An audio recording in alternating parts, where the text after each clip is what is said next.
हरिर मंदिर मार्जनादिसु श्रुतिम चकारा अच्युत सतकथोदय। अयोध्या के परम महाभागवत श्री अम्बरीश जी हुए। इतने बड़े राजा होने के बाद भी ठाकुर जी की सेवा अपने हाथ से करते। और महाराज उनके जीवन में श्री भक्तमालकार श्री नाभा गोस्वामी जी तो ऐसा दिव्य चरित्र लिखते हैं कि उनके विवाह काल में उनकी 50 रानियां थी।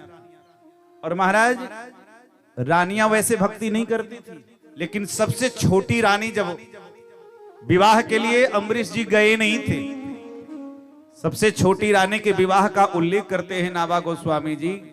जब विवाह का प्रस्ताव आया तो अम्बरीश जी ने कहा कि हमें ठाकुर जी की सेवा से छुट्टी ही नहीं है, हम विवाह करने कैसे जाएं। तो बड़े बड़े राजा महाराजा अपने तलवार को ही भेज दिए और उसी से ब्याह मान लिया गया। छोटी रानी आई तो छोटी रानी वहां की अयोध्या की परिस्थितियों को देखा, महाराज अम्बरीश को समझा। देखिए पति पत्नी का मतलब क्या है, एक दूसरे को समझ लिया, समझो आप पति पत्नी बन गए। समझना ही होता है, एक इंसान दूसरे इंसान को समझ ले। महाराज वो छोटी रानी इतनी होशियार थी, इतनी और भक्तिमता थी, अपने पति के किसी कार्य में वो दखल नहीं देती। लेकिन और जितनी पत्नियां थी आपस में चुगली किया करती थी। क्यों? किसी भी पत्नी से कभी मिलने उसके महल में राजा अम्बरीश जाते नहीं थे। ठाकुर जी की अष्टयाम सेवा करते थे, अष्टयाम 24 घंटे अलग अलग सेवा।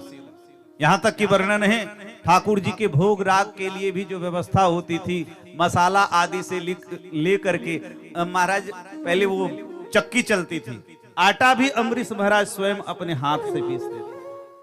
नौकर चाकर की कमी नहीं थी, सैकड़ों दास दासियों से युक्त वो भवन।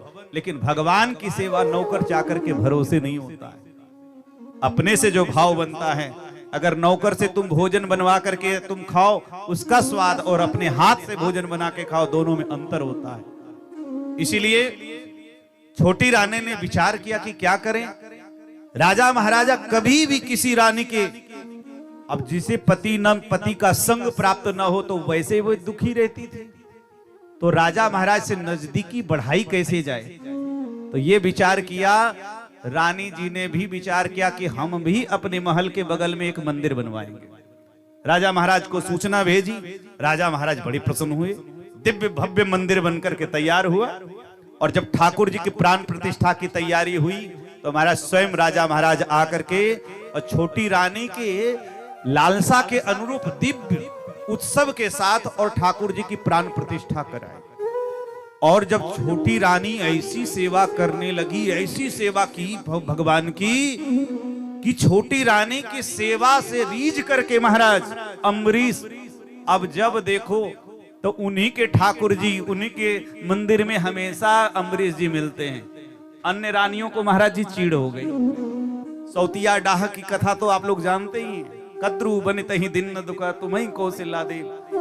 दुनिया की हर स्त्री चाहती है, हे भगवान मौत भले मिल जाए लेकिन जीवन में सौत कभी न मिले। बोलो जय सिया राम। हाँ जी कि ना जी।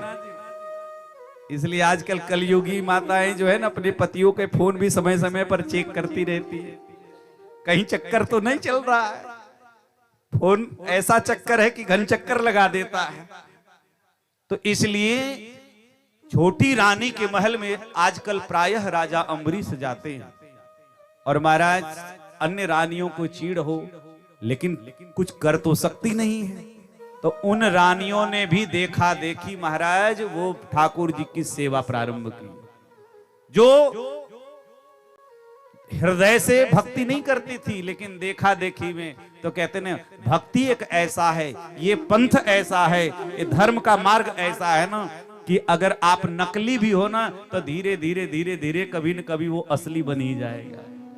सच्चे न सही झूठे ही सही, आखिर तो तेरे दीवाने हैं। सच्चे न सही